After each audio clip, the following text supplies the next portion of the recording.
Welcome to the Lone Machinist podcast, the podcast where it's just you, your tools, and the work. No team, no backup.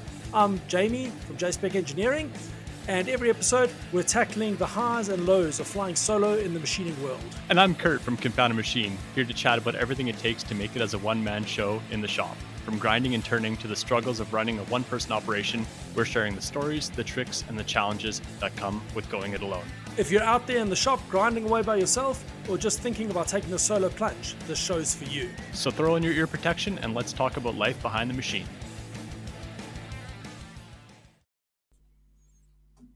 Oh, so Kurt, how was your Easter weekend?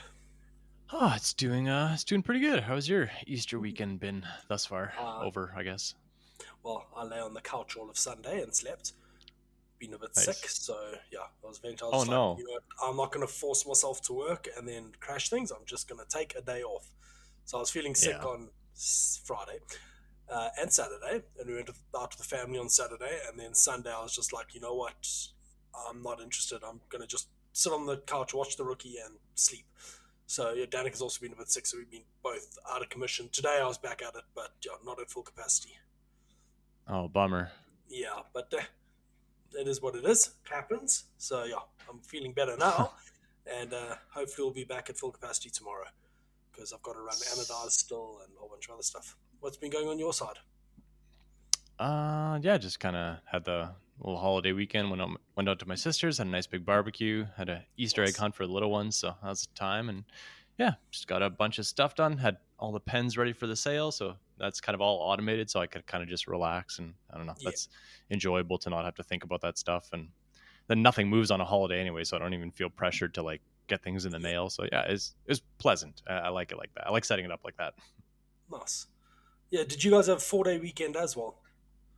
Yeah, we have the Friday off here, and then we have Yeah. today off as well. So Yeah, we've got a public holiday next week. I think we've got 4 days this week, and then we've got 4 days next week, or 3 days next week. It's flipping stupid in this place.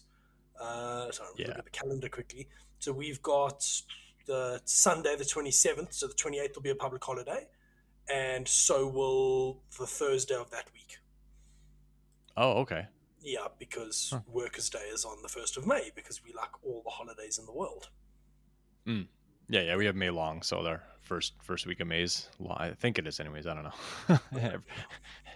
Yeah, our first day of May is a public holiday. Not the biggest fan of Fun. all the public holidays, but it is what it is, I guess. Yeah. Well, like we were saying, it's kind of funny having two different positions when you're self-employed or when you're employed by Yeah. somebody else. They both feel differently. One of them, you're like, oh, nothing's open today, crap, and the other one is like, yay, I don't have to do anything today, yay. It's just like, Yeah. just two different things. No, definitely. Like it's interesting. Like I'm trying to squeeze outside vendor processes in between all these public holidays because they are going to affect lead times. I'm hoping to get a call tomorrow or Wednesday to say that my anodizing is done. It's the last outside vendor thing. Well, second to last outside vendor thing I'm waiting for. I'm waiting for O-rings and ball bearings still, but that should be this week as well.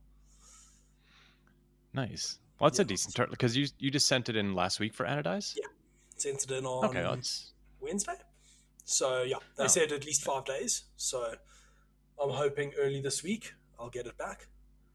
But Nice. it really doesn't make a difference. As long as I get it back this week, I don't really care. Like there's two of the 6 components are ready for assembly. I'm still waiting on O-rings and balls. I still need to finish making the pins, and I need to grind the pads. So we're getting there. It's just I'm not exactly in a rush for that. I'd say you got about a good solid week until you kind of have your self-imposed Yeah. deadline there. But That's it. Nice. But yeah, we are tomorrow. I need to climb on the aluminium guys and order blank pallets because I haven't ordered material for blank pallets yet. Because I was trying to get an idea of how many I need to make. I obviously don't want to make 100 of the things and then have them sit. I mean, I'll use them, but I don't want to tie up that cash if I don't need to. yeah, no doubt. But I also found through an Instagram ad of all places, a local company that does international shipping. That is what they Oh, specialize nice. in. Small business shipping. So I got pricing. It's like less than half the price of DHL shipping with FedEx. Oh, so slick. 5 to 6 days delivery around the world, and they handle all the customs crap that I don't have to. Oh, that's awesome. Yeah. Oh, that's There's amazing. also, Yeah, that's a great find. yeah, no, like a total fluke find. Like, got an advert for them on Instagram and looked into them, and yeah, looks. Am I spelling it wrong now? I just actually want to see what they called the thing. Um, Shipping. No, sorry, I'm doing the podcast thing where I Google stuff on the podcast. Hang on, I sent Danica the name of it. Oh, yeah, okay, it's not called funnel, it's called tunnel. That would explain why I can't find it.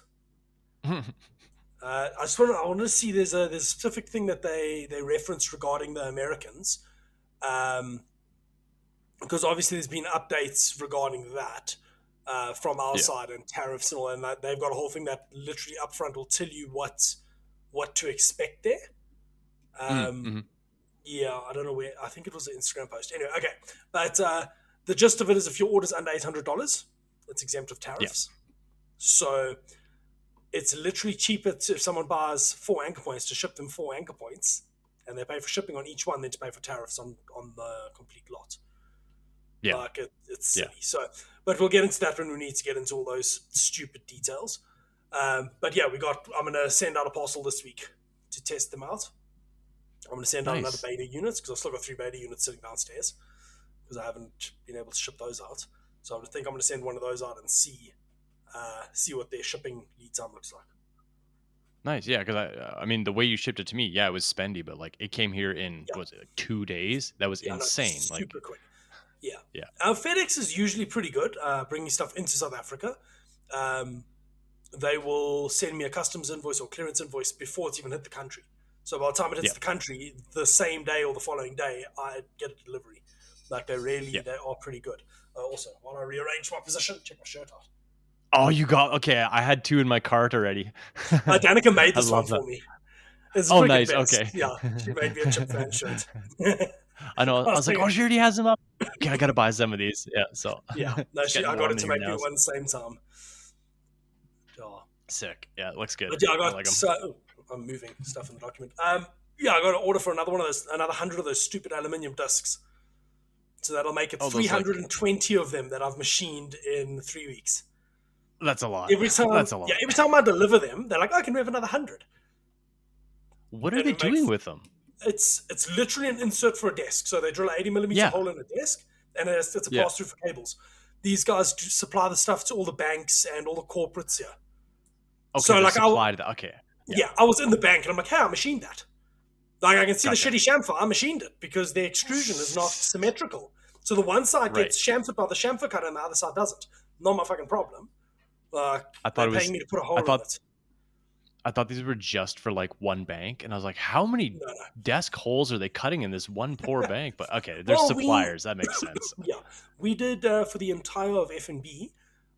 I want to say we did close on 3,000 or 4,000 of the one component. Like every desk gets one. Like every single desk in the bank has got one. So it adds up quickly. And so these guys have been sending a lot of work our way. It's high margin work. It's lots of fun. I've got material arriving tomorrow that I can run another 100 tomorrow evening. I've now got it down to just on 6.5 hours to do 100. Oh, wow. Oh, that's nice. And it's all dialed. Just keep going. Yeah. You just have to stand there, which is a little annoying. And my T-slot cutter is, to say it's on its last legs as being polite, that thing was freaking singing when it was doing the anchor points, and then I machined another 100 parts after that. No, I'm probably running it a little bit on the fast side, which isn't helping. But it's also only hang on, it's a China special high-speed steel. It is $13 for a 32 diameter T-slot cutter. That is so cheap. That's so expensive. I got another one so I burnt up one like 2 years ago. I bought 2. I burnt for a job. I burnt up one of them. Being lazy and putting flats on a shaft, but at the wrong RPM. And then I put my spare one in, and that thing's run hundreds of parts, and now it's on its last legs. I could probably sharpen it if I really wanted to. I've got the tool and cutter grinder, but that's more effort than I want to put in for it, like a $12 cutter. I'll just buy another one. I'd say for the price, just get another one. Yeah, it's one of the things. I've got a list going now of things I need to order for the next batch of anchor points to to streamline my manufacturing in a whole bunch of different aspects. So it's like a 18 millimeter U drill, which is now a different Mm. size insert to what I was using, but I had the U drill on hand. So now it's buy two U drill bodies. So when I melt one, I have a spare, and buy a long. It's a chamfer, but the W one, so you can do top and bottom. I need a bigger, longer one to do the side of the anchor points because there's one feature I have to hand deburr because I don't have a tool to deburr it in the Mm. machine. Um, Mm. there's a whole bunch of like small things, and then hydraulics. The shunt guys are going to get an email tomorrow asking about pricing on the 6 millimeter hydraulic that I found on the shunt website. Nice. Yeah, it's not in the same Yeah. section as the 12 mil, so I don't know what's going on there. Yeah, I'm curious to see what you get back for pricing on that. Yeah, my thought there is to put, as if I have many spare tool spots, but to put a 6 millimeter end mill in there dedicated to only doing my high precision bores, and that's it. Right. Yeah. It lives in the Yeah. hydraulic. That is its job. I might use it for other things, but that is its dedicated job for this, and then the hydraulic for the walls to try and get a better surface finish. Not that the surface Right. finish is Yeah. bad, it can be better. So we will make it Sure. better. Yeah. And I don't want to Yeah. spend No doubt. like $200 on a freaking end mill. I'd rather Yeah. spend $200 on a tool holder. Yeah. No. Exactly. Yeah. Like.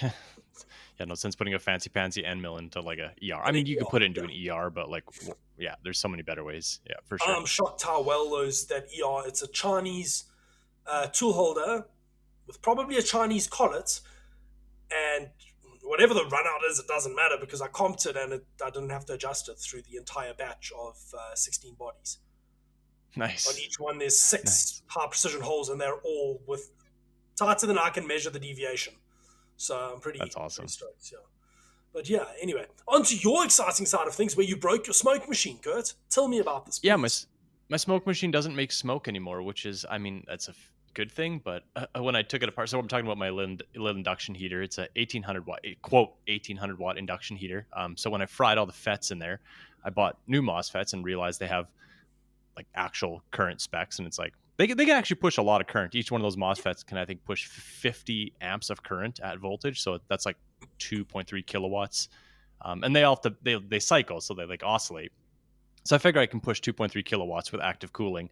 But yeah, taking it all apart, like I put the new MOSFETs in there, and all the Zener diodes were like just put in willy nilly. Like whoever like put up the circuit, I'm like, none of these are put in correct, and those are directional. You have to put them in the right way. So I'm like, okay, this is probably why the circuit was just half of it was fighting itself and half of it was working, which is why it let the smoke out a few times. So, anyways, populated it with like took out the quarter watt Zeners, put in like 1 watt Zeners, just beefed up every single component. And I'm probably going to beef up the traces now because I'm probably going to start melting traces on the board. But besides the point, it works. About to say, like, it's lovely. You're putting in stronger components, but the rest of the board is still on the old stuff. I laid the solder down thick, so if I'll put bus bars in if I have to, but so far nothing's warming up. So, but yeah, it worked out really well. I put a tool holder in there. You got your tool out. Yeah, I mean, I heated the absolute crap out of it because I changed the coil size too, so you increase the coupling between the tools, so you get a lot more efficiency. So I was watching the wattage and kind of watching my time, and I was trying to keep the wattage at around 2 kilowatts, and all of a sudden the tool starts loosening. I'm like, oh, perfect. And I pull the tool out. And then when I pull the holder out, because now the coil's wrapped in like fiberglass, so I can't see inside there. And I pull the tool out, and it's just like it's like a light stick. It's just like bright orange and glowing. And I'm like, oh, that's way too hot. So whoopsie. Yeah, so that I might have. Plan there? Are you going to run it for a shorter amount of time, or? Yeah, I think I'll just like not. Like now that I know it's not going to light on fire, I can actually pay attention to the tool as opposed to like just watching the meters and just So I'll cook it a little differently. And I was cooking it way too far down the tool, so like it heated the back end of the tool, and I think just the heat carried forward to where it was clamped. So anyways, I don't know. I'm pleased with it so far. It saves me like I was talked about last week. I have that one commercial unit that a friend has, but it's non-functioning, so I have to fix it. And then like he doesn't want. Like he's not going to give it to me. He wants a very fair price for it, but it's still like that's money there. And then like I'll probably spend hundreds of dollars fixing it and probably thousands of dollars in time. So I'm like, you know what? I think I'm just going to run this, see if this works, and if it doesn't work, I'm going to switch over to I'll switch over to hydraulic if I can't get this to work. we were discussing that this week, the Mari tool one. they get a bit silly by the time they ship to me. I was looking into their ones, as well as the Shunk stuff. Yeah. Like they're on par on price, but the shipping from them is just the shipping costs more than the tool holder to ship it to South Africa. Yeah, no doubt. That's Yeah. totally fair. I mean, like the price, I think it was like 300 and I don't know, it was like Yeah, the long one was like $330 or something like that. 312 or something. It was not cheap, but that was Yeah. the super long gauge length. Yeah, super long gauge length, slim nose, 1/8 hydraulic holder, which are kind of hard to find. I haven't found a ton of them. No, But I mean, that's the only place. and it's still relatively inexpensive in the grand scheme of things. Like if I'm going to go down the heat shrink route, like I'm going to spend more than that. So like, if I hit a brick wall with these heat shrinks, I'll go that way. But I think I'll be okay. I have 2 of them now, so I can, if I absolutely like roast one of them, I still have a backup. So yeah, spare. Because you needed to make screws at some point, aren't you? That's the next goal. Once I ship these pens out, I'm basically going to start playing with your anchor point. That's when I'll finish the video on basically seeing how the tolerance repeats, and then I'll run my old fixture for the screws, which are still just sitting here populated because I have like one of the operations done, but not the torques. And if it works out, and if all those things check out, if the holder helps, and if the new tool path helps, then I'm made in the shade. Like, not a problem. Nice. No, lacquer. That's good. Good. Yeah, I'm curious to see how your testing goes. I'm moving everything onto anchor points. I made single pallets for the piston and a single pallet for the backer. I need to make duplicate pallets. Now I've got a bunch. I bought 25mm material by accident, so I've got a bunch of skinny pallets that I'm using for anchor point stuff. So I want to have 2 so I can hot swap and go, because I ended up wasting a bunch of time running one pallet. But it is convenient to just have something you can machine that repeats if you need to put it back in the machine with fixtures and stuff. Yeah. So I'm moving. So at this point, the body gets machined on the anchor point. The piston gets its op 2 on the anchor point. The backer gets its op 2 on the anchor point. I need to buy some other funny shape, some round material to make some fixtures to run the gripper, which will be machined on the anchor point as well. And also the pad will be machined on the anchor point. So basically everything's going to be machined on the anchor point. Because why not? Oh, that's like, and that's eat your dog food, right? Like test your own product. Exactly. Like that's perfect. Because you're gonna find the problems first. Yeah, mine's been in the machine for a year. The version 2 was in the machine for just on a year. And then I've now got a V4, and it is significantly more rigid. Like, significantly more rigid. I'm still right up against the limits of what I should be doing on it, but it's rigid enough. Oh, that's awesome. That's the way. Like 0 points are the way. Because what you mentioned earlier, that's exactly what I want to do. I want to be able to like work on projects and then just like put them aside and be like, okay, I can put production back on. And when I have some spare time, I can put this little pet project back on. And I don't have to like be like, oh, what offset was I using? Where was I touching it off? How did I mount it? Like, be like, no, it's exactly how it was. It just came off and now it goes back in. Like, there's the magic. Yeah, no, that is the exact magic of the anchor point, or of 0 points. So totally, yeah. Look up a email because there we go. Cool, it has got the spec. So it just occurred to me that I think the TC510 I got quoted was with a 21 tool servo turret. Okay, cool. I thought so. Because that's the new machine you're looking at? Yeah, the anchor point body currently uses 14 of my 15 available tools. And I want to add another tool to that mix, and then another tool to the mix. So, we're out of tools. That's we'll see. It's nice. Potentially down the road, depending on how many anchor points we move. Because obviously I can't tell my customers to just go fly a kite. I need to try and balance between customers and my own product. Yeah, no, exactly. Keep everybody happy so you can keep eating. Well, today I made 500 parts. Well, I processed 500 parts. I did 240 harmonica reeds or concertina reeds that I'm machining. And then while that was happening, I machined 70 PTFE caps and another 120 PTFE caps on another machine on the MCO. Literally made 120 parts out of scrap. Out of because all my drops, the PTFE you order 2 meters and it comes in at like 50 mils over. So I cut 500, and I'd rather throw away like 70 mils of material and know that my process is reliable than have a bar go in and not run the last part and then my counter's off. So I end up with these like 70 to 100 mil long remnants.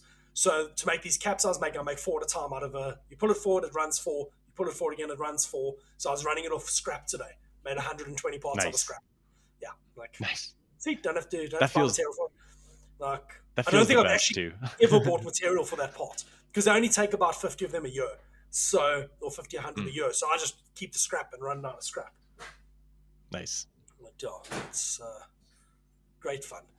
Running PTFE is super easy. Tomorrow I've got to run more different PTFE on the MCO and then get Bertha prep to run some big alley parts, 80 diameter alley. Again, the guys take like 10 to 15 parts a year. They phoned me on Wednesday. Can they get 5 urgently? I'm like, I'll see what I can do on material supply.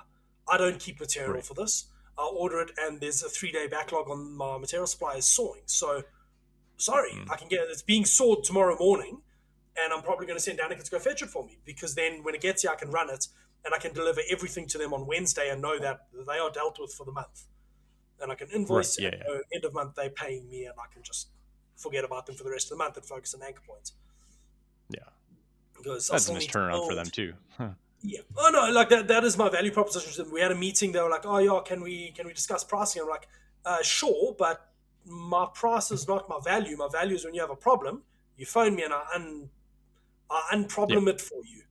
So they're going to get stock in a matter of a week, only because I have to wait for the guys to saw cut it, and I'm not willing to hold material for them. Like, not on something that they take 10 units a year. They don't pay nearly enough for those units.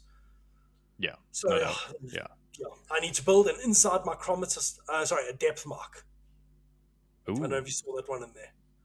I saw that. Yeah. Why not? Yeah, why not buy? Or is it like specific that it has to like be weird for this shape? I need a 0 to 8 millimeter depth mark. I need to measure 7.9 millimeters. That's what I need to measure. And all the depth mark kits are stupid expensive because you can measure up to like a fucking meter because they've got the stupid long little PPQ you put in. So I'm like, I was trying to figure out what I was going to do, and then I remembered, hang on, I have a micrometer anvil thread sound, the actual bit you spin from where I used to work. Like we bought it for a fixture then for testing something, and it was in my drawer when I left, so I took it. And it's been sitting here for 6 years. I'm like, hang on, but the engraving is backwards because it's meant for an outside mark. So I put in the fiber laser and just engraved it the other way around. Oh, nice. Yeah. So I just need to make a little foot for it, fit it, calibrate it, and there we go. I've got a depth mark for measuring 7.9 millimeters, which is the final grind height on the pads of the anchor point. So that's what's holding me back from grinding them right now, and the fact that I don't feel like breathing grinding dust. But that'll happen this week. It's in the queue. I tried to buy two inline fans with carbon filters today off Marketplace, but they got sold out from under me, unfortunately. They were a killer deal.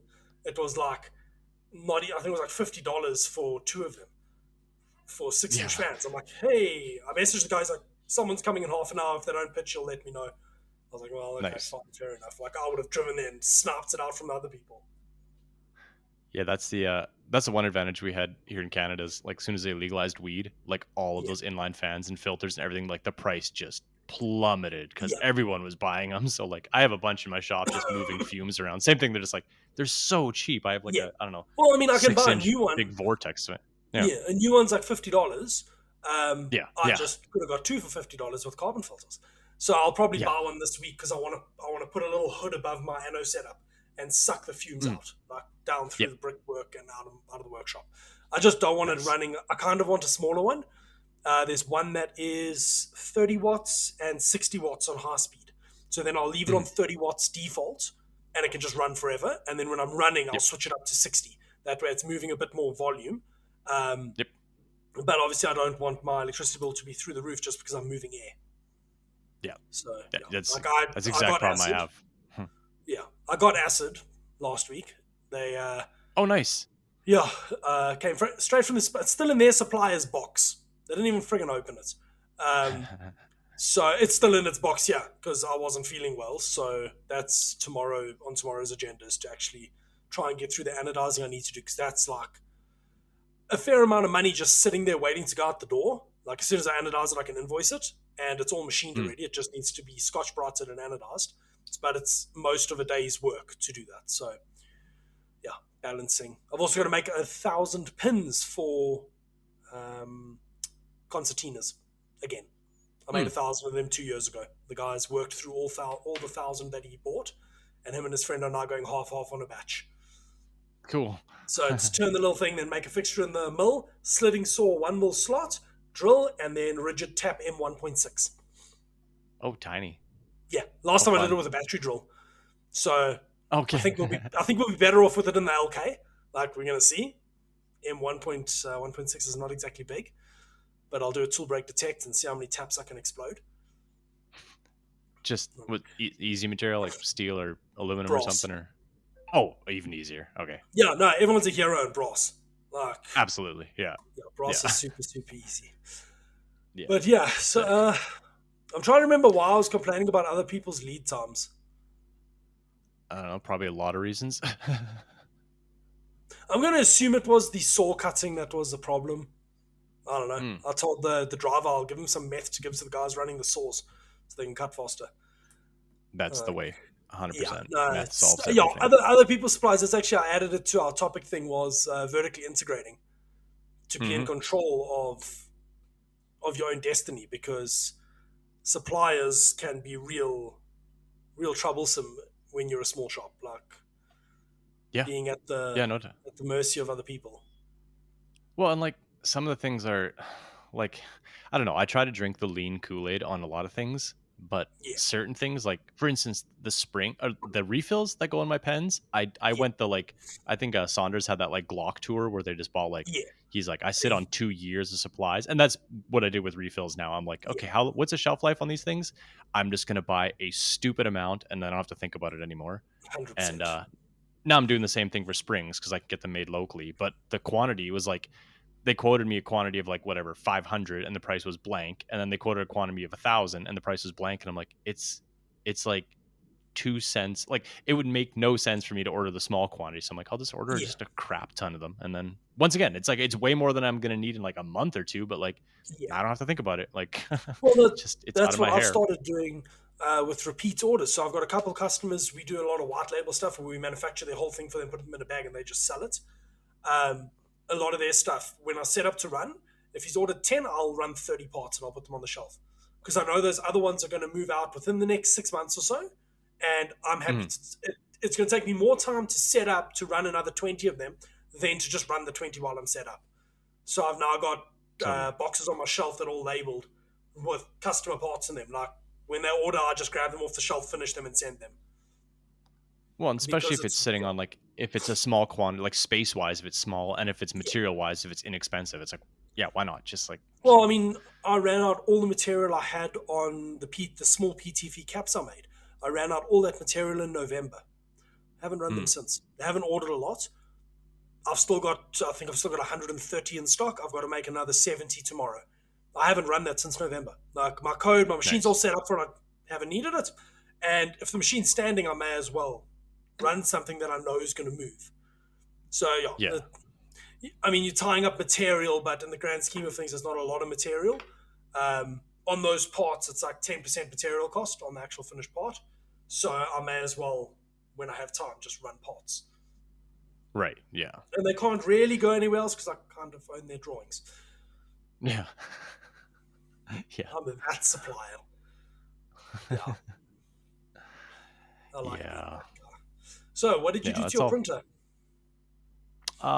Just trying to basically keep myself from going down buying a stupid expensive printer for no real good reason. So I pimped up my old little printer. I put just 4 start lead screws because it was like old threaded rod on the Z axis. So it was super slow. So yeah, I put like fancy lead screws into it and then put a modern extruder on it and put like a 32-bit controller on it, and like so I can run Clipper and I can do all the fancy stuff that because I'm like motion wise that it's accurate, and like I put a volcano hot end on there so I can squeeze a ton of plastic through it because I'm like there's nothing.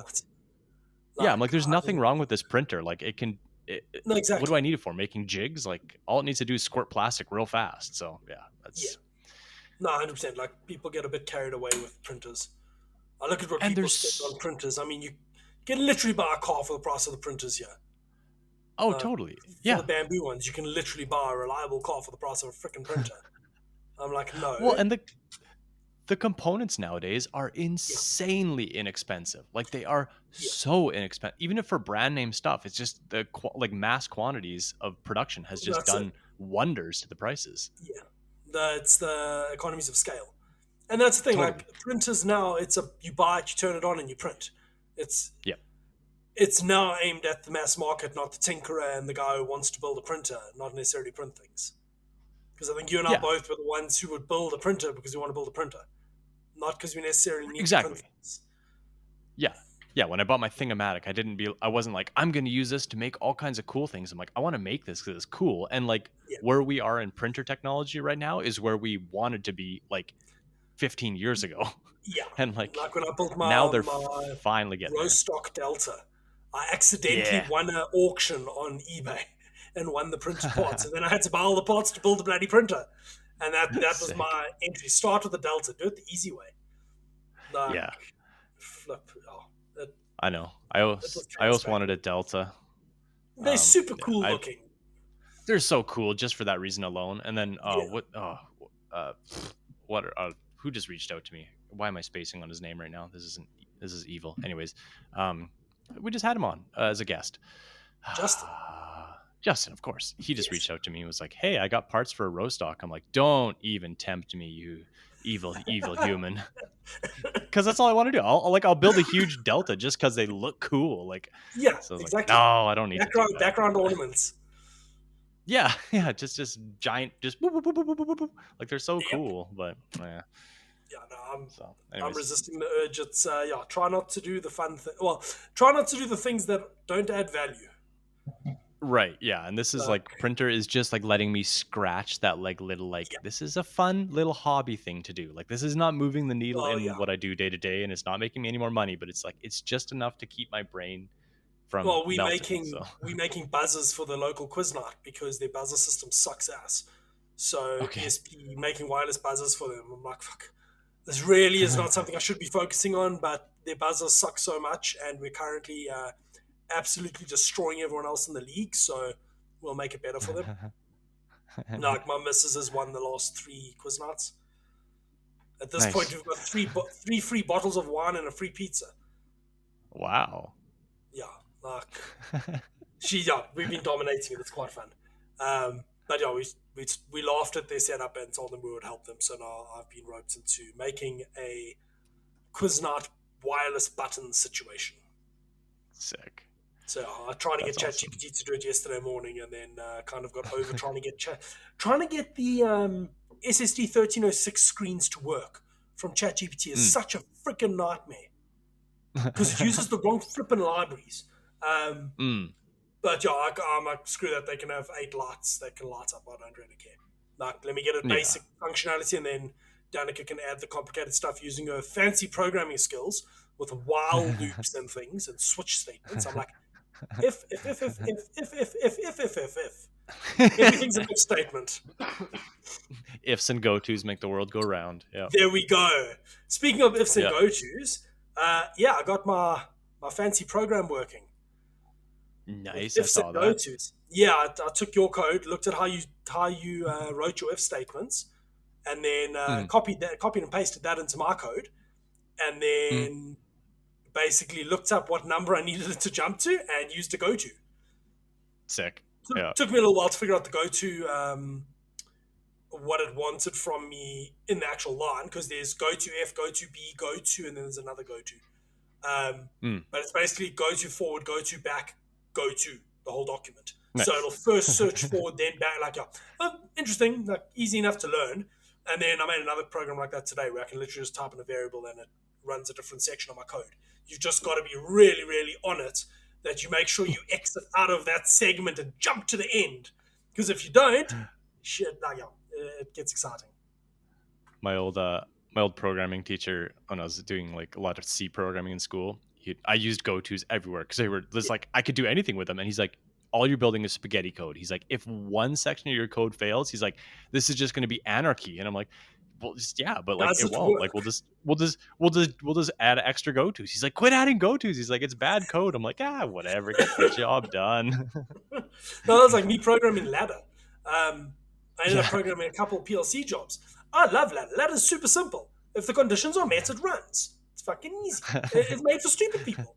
And then the guy's like, no, we'll just add some C. And I'm like, no, we won't. We're going to do this with ladder. He's like, why? It's like 4 lines. I'm like, because ladder I can understand. That's why we're doing it in ladder. Right.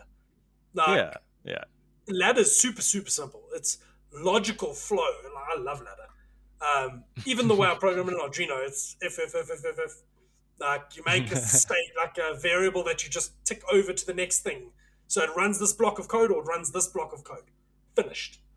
But yeah, Yeah. Danica gets very angry with me. She's like, this 15,000 lines of code? This is like 4 lines. I'm like, that's nice. I don't know how your 4 lines work. I know how my lines work. Yeah. No, exactly. But yeah, if it's dumb and it works, Yeah. it isn't dumb.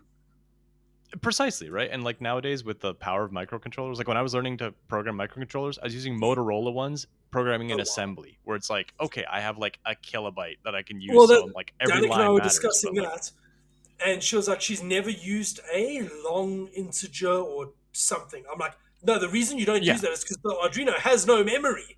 It emulates Yeah. that and eats all your freaking memory. So everything's an Yeah. integer unless it absolutely has to be something else, because Yeah. memory just gets eaten up. Yeah. Super nerd talk, but yeah. Oh no, 100%. proper nerdy things. So what's happening with your pen cells that you can't make people happy? Well, so everybody, this batch I did blue, which is hilarious because whenever I don't do like blue, everyone's Everyone like, "Oh, wants when are you blue. gonna make more?"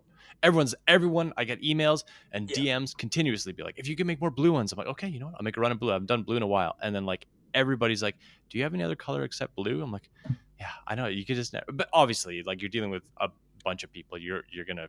The You're people never that are gonna happy make are not everyone going to happy. contact you. Yeah, it's Yeah. hilarious. It just makes me laugh. Like I'm like, I think I know what people want better than what people want. You did But these blue. I thought they were Nebula for some reason.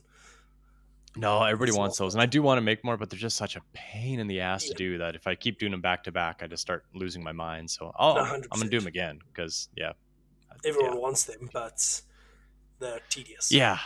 It's not once again, this is not a problem. This is a lovely issue to have when people want my product, but like it's just funny how like you can never make anybody happy, and I've given up on that a long time ago. But it's just, and it's funny how some people will sound like, some people are just legitimately like, "Oh, I want a different color." I'm like, "Yeah, it's cool." They're like, "Yeah, no sweat, I'll catch you next time." I'm like, "Sounds good." And then some people will just write me a sob story of their life. I'm like, "Dude, it's a pen. Calm down." Yeah. Like you don't have to tell me like I've been saving for years, and like I'm like, I appreciate you very much, but like go outside, touch grass. Like you're gonna be okay.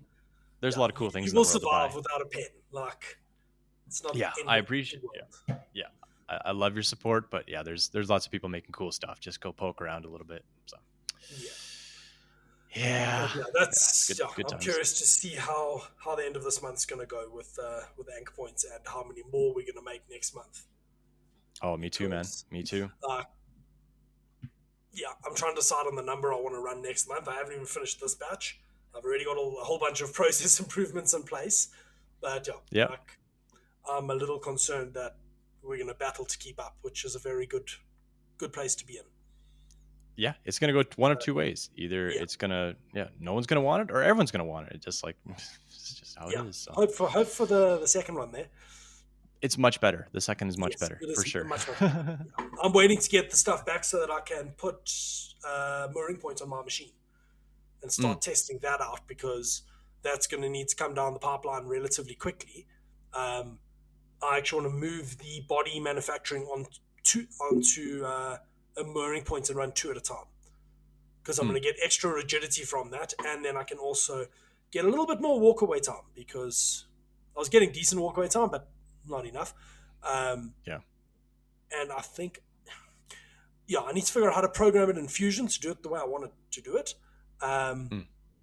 Short of going in and hand editing all the code so that when it calls a tool, it does everything with that tool. Otherwise, I'll just post both programs, run the op1, then run the op2. But ideally, hit go, come back to 2 finished bodies, take them off, take rotate the others in and hit go again kind of story. Yeah, that's the Try dream. and gain some efficiencies, because it's going to eat up a large amount of my capacity. But Well, with that's it. the new shipping thing, which we'll test this week, that makes it a lot more feasible to look at getting another machine to meet capacity if need be. Like, it'll be struggling along for a few months, and then we could, in theory, put a machine in. Yeah. Because that's what I have space for, is another machine. I've got lots of space. Yeah, exactly. I see how much space you have. It's just, playing dodgeball in there. Exactly. Have you seen the tour of Harrison's workshop? No, because him and AJ just did it on his last one. No, I was excited to watch it. Yeah, it's on AJ's channel now, on Design. Sick. Okay. Audacity Micro YouTube channel. The tour is on there now. That workshop's got plenty of space. You could put another, like, 4 machines in there. You could put 4 more machines in, but then you wouldn't be able to walk. Yeah, just crab walk, like you said. Exactly. If you're not crab walking, you've got plenty of space. Yep, 100%. 100%. Yeah. So I've been questing for hydraulic holders. I'm trying to resist the urge to buy hydraulic from China. Mostly because the Shunk one's the same price by the time it lands here. Oh, really? Oh, okay. Yeah, then totally avoid it. Yeah, 100%. Except trying to find a 6mm from Shunk has not been easy. I think I found one. I'm going to email the guy the link tomorrow and say, hey, can you get this for me? What is it going to cost? It's in like a different little groupie thing. Because what I found is anyone who carries hydraulics locally, all 2 places, they will stock a 20 diameter with reducer bushes. And then I'm like, cool, so no coolant access. Well, what the hell am I meant to do with that? So I want a skinny head, like a narrow one, so that I can still get coolant in there. So the Shunk one looks like it does the thing. So I'll harass them and see, and then spend an exorbitant amount of money on 2 tool holders. Nice. But that's the thing. And the Anchor Point will let us invest in its own manufacturing and improving its processes. Like, that's the whole game, is get better at doing it. Yeah. Improve your processes on every single batch. So we'll see now. I'm waiting on O-rings. That's why I was angry about suppliers. I tried to order the springs for the Anchor Points. I'm like, cool, let me order 17 sets of springs, so I have a spare set. 102 springs. We have 57 in stock. The rest are coming in first week of May. I'm like, what the hell? I can put together 10 Anchor Points, and then what must I do? So my plan is there will be 10 available, then the other 5 will follow the next week, and then I'm ordering like 200 or 300 springs and just putting them on my shelf. Then I don't have to deal with this again. I'm just going to hold a 2-month supply, because this is not actually acceptable. But that's and the problem is the springs I'm getting locally, they in theory are DIN springs. I try to source them from China and I can't find the same thing. I haven't looked super duper hard, but at the price I'm getting them for locally, I can't get them from China. When I look at a similar size spring, the price is nearly double. So I don't know where the hell these oaks are getting their springs made, and I really hope that they are consistent over time. They should be, because they allegedly fall into the DIN standard. But it was a little bit weird. So I'm getting that. I should get this week. I should get 57 springs. Woo! Luckily, I have a few spares kicking around, so I can put together 10 units. Yeah. Well, and I don't think anyone's going to lose their mind if you're delayed a few weeks.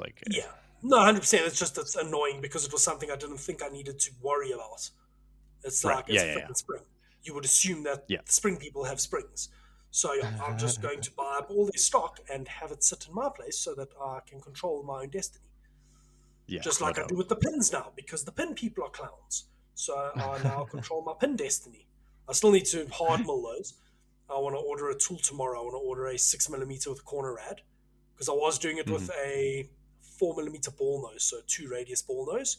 I snapped one when I was making the original pins, and I'm like, probably going to snap a few more. Let me rather just get a bigger cutter that's more rigid and try that, like with the corner radius. So I think I will. Yeah. That'll be early in the week that will get sorted out. I knew I was going to remember why I was angry about the suppliers. I say it wouldn't be a podcast if you weren't angry at somebody. Yeah, I try not to get angry at people, but some people are just incompetent and they can't help it. Yeah. So yeah, like No that kind doubt. of thing. Because I know you vertically integrated a lot of the stuff you do. Well, you now make your screws, and you were making your springs a while ago. Yeah. No, And honestly, I would still make my springs because I'm holding better tolerance than spring manufacturers, which is like, what you guys do this for a living? Why is your no, tolerance like plus minus 20 thou? Like that's insane. But because yeah, 20 it's thou is a really small number on a spring. well, I'd say, yeah, but like ID OD, like that's a huge for me. That's a huge variance. Yeah. Like I need it within a few thousands, and I'm like, you're wrapping it around a mandrel at like it shouldn't vary that much. So, No, are they wrapping it but around a mandrel? Don't they freeform I it? they probably freeform it. You're totally Yeah, because right. as far Like as I yeah, know, they like bump it and, and it spins yeah, out. yeah. But I Yeah, mean, like they if look it really does cool. one, it should It should do be it should do consistent. Yeah. 1,000 at the same. Like even if they're on the that's like when I was talking with this Canadian supplier, they gave me a crazy tolerance, and I'm like, okay, I'm like, but batch to batch, like I'm like, if you're at the top end, they're all going to be there. He's like, well, maybe. I was like, okay, well, like I can't deal with you Well, if that's the kind of range you I have. can't. Okay, so I can kind of understand that because if there's different stresses in the wire or whatever, or how it's decoiling, I could kind of get behind that. Like I could see there would be some variance, but I come on, I try guess, but harder. I mean, that's 30% of the spring diameter. Like if it Yeah, scales, no, you know, that's a like shitload. Yeah, if that was a 1 inch spring, totally get it. 20 plus minus yeah, 20,000, totally. But on a spring that's, like it's point tiny. 1 inch diameter and you're varying that much, it's like that's a lot in my world. Obviously it's not because most people buy springs and use them for normal human uses, which is like, yeah, I don't Yeah. give a shit. Like as long as it fits. And I was like, anyways, I talked with them. They were able to get it tighter, but still it's just like, I Is don't know. that the I don't place think you can I'm throw a baseball at? absolutely, but I don't think I'm their favorite person right now. So Uh, I was so you just got to like, just watch the charge me more. baseballs Like flying in your direction. I think so. So I'm gonna get this first batch, and yeah, we'll see. I think they're like, what is this little anal retentive person ordering springs for? So I was like, well, we'll see. I'll just tread lightly and try to be polite and not bitch about the price and be like, yeah, just sounds good. Yep, make them. So time will tell. Time will Yeah. tell. Oh yes. Do you remember that trip I did to the roof sheeting forming machine? Yeah, that big lathe you're Yes. working on, or No, no, lathe-ish thing. the rolling, the roll forming thing to make roof sheets. Right, with the Yeah. thing spinning around. Yeah. I know. Okay, yeah, that was next to it. Anyway, making roof Okay. sheeting. The Oaks machine is finally working. Can Oh, you that was with guess the dies. Yeah, with yeah, yeah. I the remember this die now. that was the wrong size? Yeah. Can you guess what conclusion the Chinese came to after like 8 weeks? That they sent you the wrong dies. The conclusion I came to in 8 hours. Yes, that one. Exactly. Yeah. What you told them? Yeah, Yeah. exactly what I told them. They put new dies in, it works perfectly. They ran their first production last week. So now they want me It's to design them a hydraulic decoiler. So instead of putting it through the coiling yeah. material, tightening with two giant wrenches, they wanted to just pull in with hydraulics and expand and grab the coil. So, Mm. yay, design work. Always super motivated to do that. But yeah, I'll design that up Yeah. for them. I know they're going to fabricate it. Like they've got a full-on like welding shop and whatnot. They rebuild train cars for the mines, Okay. like Okay. hardcore Big boy rebuild stuff. these things. Yeah, so Yeah. like they redo valves. So I'll design it so they can just manufacture it themselves. Oh, But okay, well, that's nice. At least yeah, you're not on the hook for a contraption. Yeah. I've learned my lesson kind of on that. I try not to get involved with automation stuff as much as I can avoid it these days. Like it's the Harrison and AJ were talking about this about cost like shotgunning it when you start, taking on anything you Right. can, like and Yep. then honing in on what you actually do. And I'm in the phase of saying no and trying to hone in on what I do. No, Like, that's I wise. was at a customer, the guy who supplied me the K110 for the anchor points and did the heat treating. Heat treating was basically free. It was awesome. Um, Nice. yeah, like that whole batch of material, like I think for 15 cost me the same as a batch of material for 4 parts from the other guys. Because the other guys Nice. sent it for heat treat. They didn't put it in with a batch of their own stuff, so I got charged a min lot Whereas with these guys, they Right. put Yeah. it Yeah. in with their stuff, so it was 2 kilograms or 2.7 kilograms. I didn't get charged a minimum lot fee. Oh, So sick. yeah, and I still turns out the offcuts are long enough to make another part. So I've got material for another 5 pads. So what I'll do is when I order more, I'll just account for that, and then I think I'm actually going to material prep them. So I'm trying to think, I don't know if you've seen the stories every now and again that I post where I machine a dovetail, effectively a cylindrical dovetail onto the end of my material, and then I've got jaws Okay. that have a tapered undercut that when I grab it, it pulls in and against the jaw. Super rigid, can't come Yeah. out, can't slide, because K110 has got really annoying paint and scale on it that my 3-jaw cannot hold it if I'm roughing it. So by gripping it like this, it goes nowhere. It can't go backwards because it's on a shoulder, can't go forwards because it's against a taper. So Right. you take the extra 3 minutes to prep all your material, and then you know it's going nowhere in process. So I think Right. Yeah. and then you also know the lengths are all the same when you start because they've all been against a stop and you've machined. So you know you're not going to all of a sudden have 5 mils of spare material.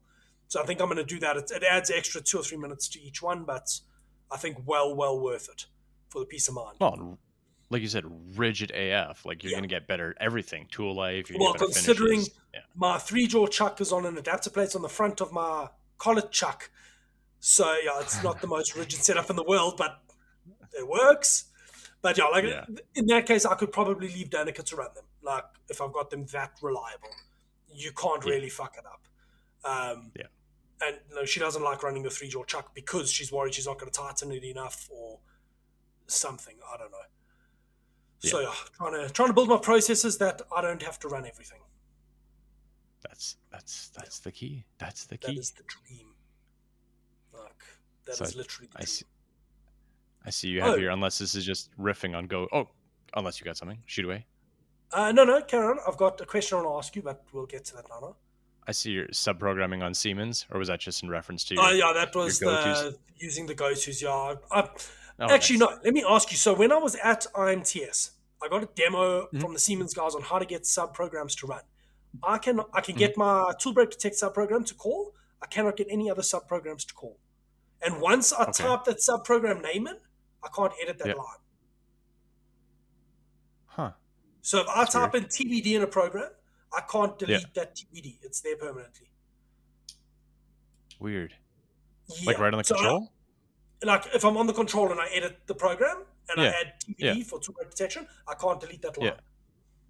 I can't edit the line. I can't do anything because it's obviously linking to an external program. But yeah, I don't know. I've messed around with it a bit, trying to call sub-programs and had endless crap. That's why I went to go-tos. Huh.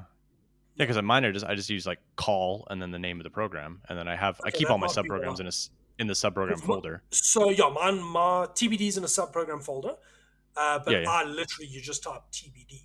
That's no calls. So that might be the problem is that I'm not calling it. Maybe. Yeah. That might be it. Okay. Yeah, because it might be treating it. I think if you just have a normal word, it just treats it as a label, and if you have call, I think it treats it as like a sub-program call. That might be it. Okay. Yeah, because I was trying to watch videos on YouTube, but it's a bunch of Indian people shouting. So I just I went through a lot of those. I just scrolled through and like look at what they're typing because it's like the guy's handwriting a program to cut a square. I'm like, I'm not going to cut a fucking square. Like I need to know how to call your program, not how to program a square.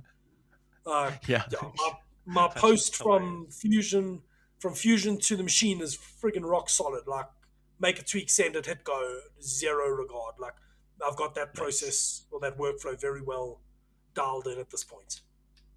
Nice. Yeah. You mentioned last week about boring out collets. Yes. Yep. What are you using to? Okay, you're using a carbide boring bar to bore them out. I kind of figured. But are you boring them through, or are you just boring a step?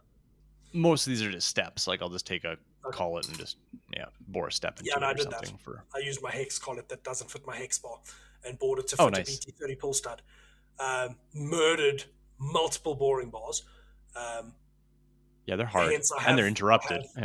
Yes, and I have no more spares, so I had to put my one that wasn't totally ruined into the tool and cutter grinder and put a new tip on it. Nice.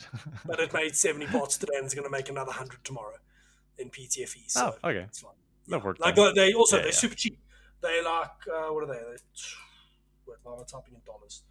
I think they're like $12 a boring bar for a little 6 diameter, 22 depth of cuts solid carbide boring bar. Nice. I normally keep like 4 or 5 in stock, but I think I've burned through all of them on random crap, like boring out collets. Like the one that was in the MCO probably did 4,000 or 5,000 parts, and it was still fine because it only ever touched PTFE. Oh, and okay. a little bit of aluminium. And then somebody had decided to pour out a collet. Yeah, that would do it. Yeah. Great. Yeah, no, that did not go well for me. But yeah, I ended up getting it bought out. And then I found an interesting thing with the cheap BT30 pull studs I brought in. They don't fit my pallets. Oh, was it thread or? No, thread's fine until you get to the end of the thread. So in the back of a BT30 tool holder, there's a 12.5 diameter that drops down like 6 millimeters. It only actually needs to go 4 millimeters because that's how long the shoulder is. But the back of the threads aren't cleaned out properly. So if it screws perfectly into a BT30 holder, but not into my pallet. So I updated the pallet drawing to have a deeper bore. Nice. Like really minor inconvenience. I threw one of the pull studs into the lathe quickly and just undercut it a bit more so I could use it on an existing pallet. But yeah, in that case, you really get what you pay for with $2 pull studs. Yeah, who would have thought? Yeah. Like those are relegated to pallet systems only. They will not go in the taper of my machine. Like not a chance. So Danica and I are discussing that as well, buying a bunch of the ER holders that I use from China Land and just dedicating them. Okay, these 16 tool holders are dedicated to running anchor point. They get put in the machine, we run anchor point, they come out with a yellow tool tag, get put on a separate shelf. They are used for nothing else. Just that we can try and make changeovers as quick as possible, that we can run them in between other jobs because, needy ass customers. Yep. You pay money in one part. It's ridiculous. Yeah, no, it pays for itself in the long run. Short term is kind of painful, but if you got the quantity, it makes sense. Yeah. Like I've got a couple tools that are sitting dedicated to running case gauges, which I haven't run for a while, but customers coming past this week, so I'll have a chat to them and persuade them to buy more case gauges. I need to increase the chamfer size on the case on the 9 mils so that I can push the reamer deeper so that they can be looser because gauges, they want a loose gauge. I'm like, what's the point of a gauge? Factory round fits. Yeah. Your round should fit. Like, why are you wanting not good rounds to fit? But yeah, anyway, gun people, contact them anyway. They think their toys are high accuracy when they're really not. Yeah, that's the one thing I was surprised about learning a little bit about that industry. I'm like, oh my God, this is like the auto industry where everything is just like, plus minus a little bit. It's like, holy smokes. No, it's friggin' silly. Like, slop central. Yeah, I mated some stuff together and the guys were like, that's way too tight. They took it to a belt grinder to loosen it up. I'm like, are you kidding? But yeah, that's, precision. You don't want it to seize up. Anyway, let's quickly do our calls to action because it is kind of the middle of the podcast. So we have got a Patreon. You can hop on there and support us. Thank you to Jade from Benchmark 20. I just wanted to make sure I got that right. For supporting us. Gets a shout out for being at one of the top tiers of the Patreon. All the Patreons get the after show, which is usually 10 to 15 minutes of Curt and I ranting about stuff or super secret projects, things of that nature. But yeah, you can check out our Patreon. There's also the website, which is the lonemachinists.com. There's a link on there to the online store that's got a bunch of fancy shirts and merch regarding the related to the podcast. And then there's also the Jamie to English dictionary, where it's got all the fun words that I use, which I think Danica updated last week because I said something and she was like, that's not in there. So she might have updated it. Sick. But yeah. And go buy some of the. I say go buy some of the Chip Fans shirts because I'm gonna get some of those. I'm very pleased that Danica made those. So yeah, the Chip Fans shirts they're so great. Cool. Yeah, written in the OnlyFans font for all the people. It's the OnlyFans logo that Danica basically made into Chip Fans, and they put a Chip Fan above it. It's friggin' great. Sick. Yeah. I Yeah, like it. like I literally was rummaging around the house this morning trying to find the shirt so I could wear it today. Yeah, I gotta buy a gang of them so I can wear them to the grocery store and whatnot. Um, I'm just slowly gonna repair. I'm just gonna replace all my clothes with just crap that Danica designs because it's fun. Yeah, I think And there's some other funny ones in the works coming down the way shortly. I'm jazzed. I just needed like a subscription to that. I'll just buy a few shirts every month. Yeah. Hey, you can find my wares at confoundedmachine.com. I have a bunch of pens going up first come, first serve sale before you can listen to this. So I'm sorry. They've already sold out by the time you listen to this. But there's a chance that the 777 special edition pen, it wasn't claimed. So I'm doing another lottery draw on Tuesday for that one. So yeah, maybe you'll hear this in time. And if you can sign up if you're not. And yeah. How about you, Jamie? Nice. Yeah, you can find my info over at jspeceng.com. There was an update that went out for the Anchor Point this week regarding the release, and if you're on the mailing list, we did get a couple bounce backs. So I think I don't really want to hound people with just resending it. But yeah, the updates are available on our website as well. You can check out the Anchor Points. It's a 0-point system at a very reasonable cost. That will be being released in 9 days' time. If you're on the email list and we have units available early, you guys will be the first ones to find out. So yeah, might want to sign up for that if you're interested in picking one up. So there was something else I wanted to ask you, Curt, and now I can't remember what it was. Yes, dead air's the best. Not conducive. Um, That's all right. Yeah, it can't be that important. Sorry, brain's half still fogged. Well, we can do our what we've been Googling, and maybe that'll jog your mind. I've only got 18 tabs open. Oh, sick. I have 6 because I'm trying to follow your lead now and leave things open. So, well, okay, I've got Wordle and Stranded, which I do every morning. That doesn't count. Yeah, it doesn't count. It does count. I'm on an 18 streak on Wordle. I'm going for my 61 streak again. 61's where I got to last time, and that was when I got a cold last time, and I forgot one morning. So it's now part of my routine. Let's see how the South African ruble is looking against the dollar, because that is one of the ones that is open, because that does actually affect me, unfortunately. It's stable again. 18 Rand 82. Okay, I was looking at our stats. We on Zencaster, we're averaging about 100 listens per episode. So it's steadily increasing. Oh, nice. Yeah. That's cool. Then I was looking at a Chip Fans shirt for some reason. Don't know why. The tab is open. I was looking for the spelling of mooring point because I was making a Instagram reel and I needed to actually spell it correctly. I was looking up the hex size on an M4 buttonhead cap screw because I was trying to buy Allen wrenches yesterday for the combat robots, for the screw switches, and I couldn't remember what size they were. And then Mari tool, looking up hydraulic holders because that has been. I have 2 tabs for that actually open, and then one open. Is this open still? Hang on, sorry, this is interesting. Yes, it is. Okay, so the 6mm is the Tendo Slim 4AX Jizz BT 30 is the 6mm hydraulic holder that Shunk do. So I will let you know this week when I hear back from them about pricing on that because I'm very curious.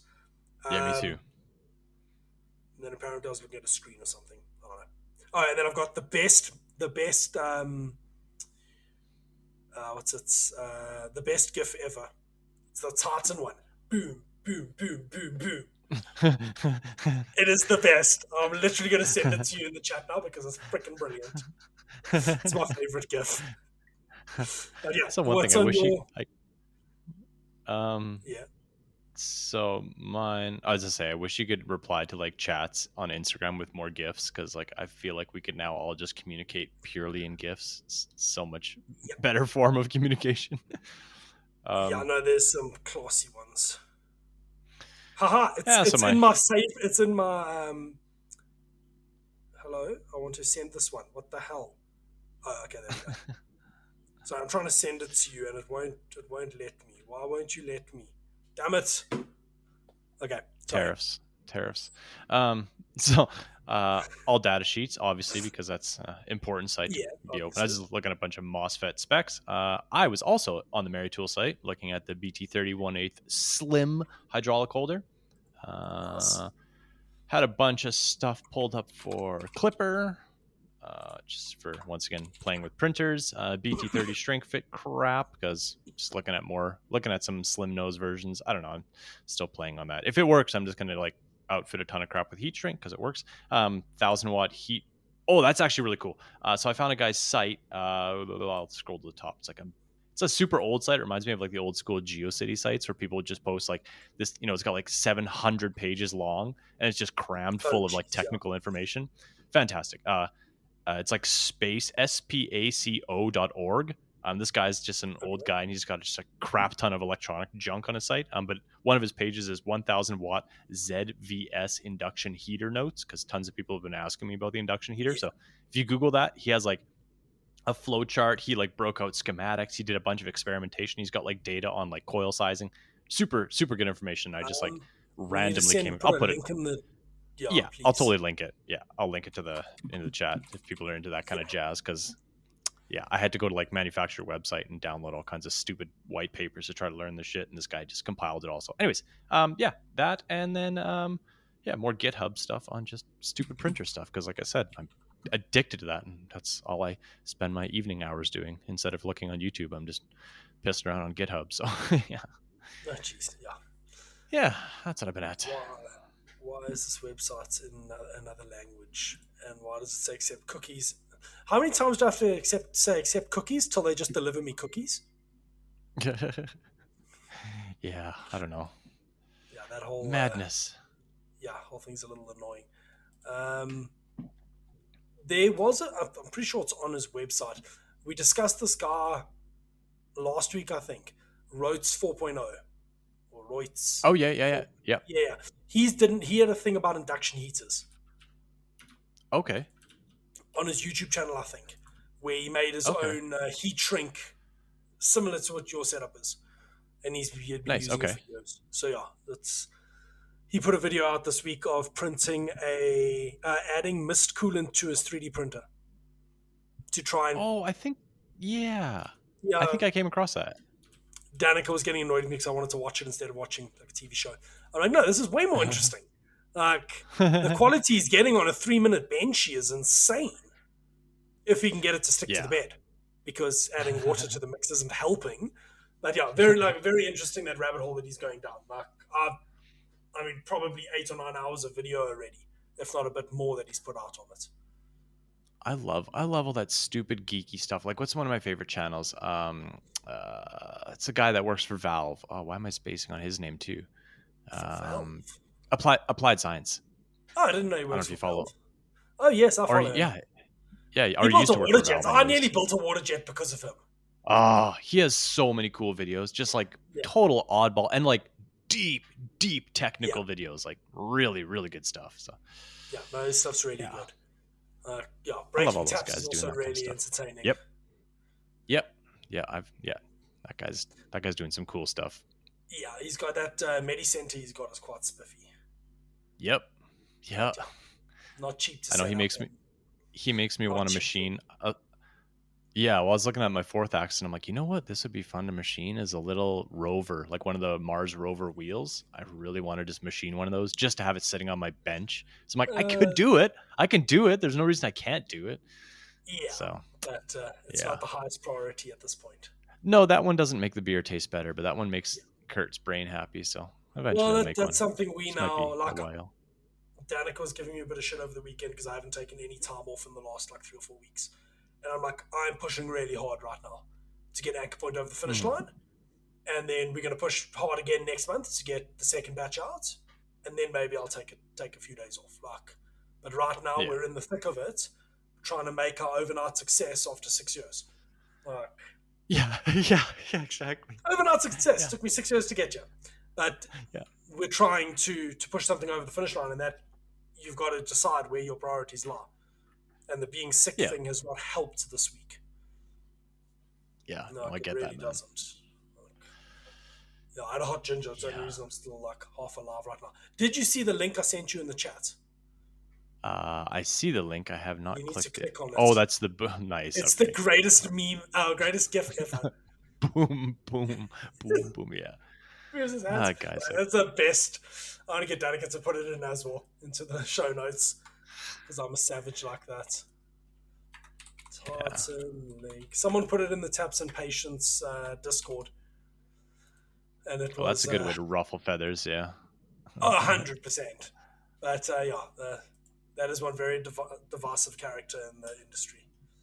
No doubt. Yeah, no doubt.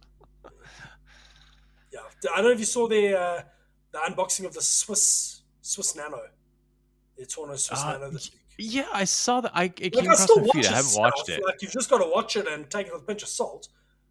Yeah. But very interesting, nice little machine. Like, holy cow! I honestly, if that little thing had a sub spindle, I would have bought it does. Forever ago. It is so cute. It has a sub now? The Swiss Nano, yeah. No, it doesn't. No, it has a main spindle, but it doesn't have a sub. Got a sub. The Swiss Nano. The Swiss Nano. Okay, no, the Tornos Swiss Nano. Oh, not okay. The Swiss Nano. I know which one you're talking. Yeah, I know which one you're talking about. If you have, please put a link in because that would actually be something people may be interested in.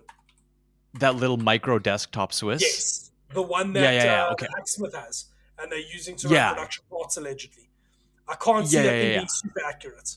Nor can I. And I looked at it, I'm like, the price, I gotta pick one of these up. And then I'm like, oh, it's missing a bunch of shit I would actually want. And I just kind of glazed over. But I thought you meant it did. I was like, oh, I'm buying it right now. No. Tornos, that's a little different price. A little bit different. I just searched Swiss Nano, and that's what comes up first is Tornos. Sorry, I'd forgotten about that little machine because I also looked at one a while ago when I saw it on the Hacksmith's channel. Yeah, APSX Nano. Yeah. I'll see if I can find the link for people. I'm waiting for the page to open, but it's a really badly made page. There we go. Cool. I've got a link. It's an interesting little machine. I think if you're a hobbyist, sure, but I cannot see that thing being insanely rigid or repeatable. Nor can I, but I mean, it's like it's 10 grand. It's the way that also the way they do their connecting their work to the spindle motor. I don't know if you've had a look at that. I don't know. It's been a while since I poked around looking at it. I'm kind of just. It's literally a rigid coupling. Yeah. Like there's some like not so great stuff about it, but also for the price, what do you really expect? Right. Yeah. Exactly. Yeah. You're 50 times cheaper than any kind of Swiss machine. You're getting what you pay for there. But I think it could be a very interesting option for people who want to get into turning things, small components at home or in their small shop. Yeah. Like it's not a bad value proposition. It does up to a 1/2-inch bar. Yeah, I can't imagine that. I just see Chatter City, but I mean, I don't think so. If you've got a decent guide bush, it's super short coupled. It would be more a case of realizing that you're driving a wet noodle and not an epoxy granite monster. So yeah, that's true. As we discussed, it's amazing what you can do on wet noodles. Absolutely. The Curt and the Slowio being the case in point. Absolutely. Yeah. No, I shouldn't poo-poo on things with a little bit of time and effort. You can make some magic with some of that small stuff. So. But it also, there's a point of diminishing returns when you're trying to make a living on a wet noodle. Yeah, no doubt. Yeah, exactly. Yeah. When you're chasing 1 of a mil and the other guys are like, oh, cool, we're holding like 10 microns, no problem. That makes a big difference when you're trying to get work. Like, it's a huge, huge thing. It's something I ran into a while ago, when I got Bertha first running. I'm like, I can probably hold 1, and they're like, oh, cool, we need a bit tighter than that. I'm like, well, then do it your fucking self. Like, this machine, 20 years, you clapped out, be happy with what you get. So, it can do accurate work. It did accurate work last week. It did accurate work today, but I was running plastic. Yeah. It's, what's it? It's, oh, damn it, there's a saying and now I've forgotten it. I love having a cold. It's the best. Forget shit all the time. Anyway, we'll start wrapping up. Curt, what are you up to today? I assume today, Yeah, it's still holiday, so I'm probably gonna chill with the family a little bit. Probably try to button up this printer so it can kind of be off my mind, so I can kind of free my mind to do other stuff, and yeah, get a bunch of orders out, and then we're gonna finish recording the Jamie video so I can post it on YouTube Ooh, before your product goes on sale, so that yes. yeah, that I'm we can excited to drive more see that. people. Yeah, I want to swamp you. I want you to have lots of work, Nice. and yeah, Yeah, that's the goal. I was actually saying to Danica, I might consider a pre-order just so that we can gauge numbers, not a full value pre-order, like a $50 pre-order. So sell out what's sold out and then $50 refundable pre-order. Just so that we can see, okay, cool. Is there interest for 500 units? Is there interest for 50 units? And that I don't Right? end Yeah, up with a bunch of units spare to go on my machine. I don't really want to double stack them on my machine. yeah, yeah, yeah. No doubt. Yeah, that's not a bad idea. Yeah. So I don't know. We'll see. It's because if the interest is crazy, then I kind of want to capitalize on that. So yeah, we'll just Hmm. have to. We'll see how that. We'll take that as it comes. But Nice. yeah, I'm going So he's to. gonna have some ginger tea tonight and take it easy. I already have had one, and I can't have one for another 6 hours because apparently renal failure is not fun, according to the wife. Um, so she's been very strict. So I had one at I don't know a number 7 o'clock. Um, so I'll go have a What is lozenge in and go your to bed. so what's Uh, in your ginger tea if it causes uh, renal failure? Paracetamol. I don't know. Oh, Fucking okay. phenomenal. Yeah, So it's but not like just a shitload of ginger and it. water. Yeah, no. It's like have Gotcha. 4 a day or die. Like have more Gotcha. than four and you go into renal failure. So I've been told not. I had one this morning when I woke up, and then I don't. I gotcha. I don't think. No, I don't think I had one in the middle of the day. I've been having four a day for the last like 3 or 4 days. Like I literally went Okay. to the restaurant up the road with the family because they had a family fun day thing with jumping castle and whatnot, with a hot ginger in hand, and walked up there and sat at the table, drank my hot ginger, and then ordered a drink. Like, yeah, I because see. family Okay, this adds family up. time. Then I had to chase my nephew down the freaking driveway. So they blocked off the one Oh. end, and then we told the kids that beyond the barrels is lava. And the little one looks at us and just starts walking up the road. So then my brother-in-law runs after his latte, and the kid ducks behind the cars. So then I got to watch my brother-in-law try to find his son. It was quite entertaining. Like at no Yeah, point that helps you get dangerous, over a but cold. entertaining. Yeah. But, it was Sick. quite fun. Okay, sweet, yeah. And then yeah, I'm gonna have Amen. ginger tea and then go ahead and sleep, and then tomorrow be a productive member of society and do some anodizing. Right on. Yeah, anodizing, my favorite. I look forward to not doing that in house at some point. But yeah, sweet. Anyway, guys, thank you Cool. very much for listening. Please give us a fancy review if you're on Spotify or Apple Podcast. Like and subscribe if you're on YouTube. And if you're on either of those, we're on the other one too. So you can watch us twice if you really want to. And then there will be an after show. So for the Patreons, enjoy the after show. For the non-Patreons, join Patreon, and then you can see the after show. Thank you very much for listening, and we will see you next week. Take care, all.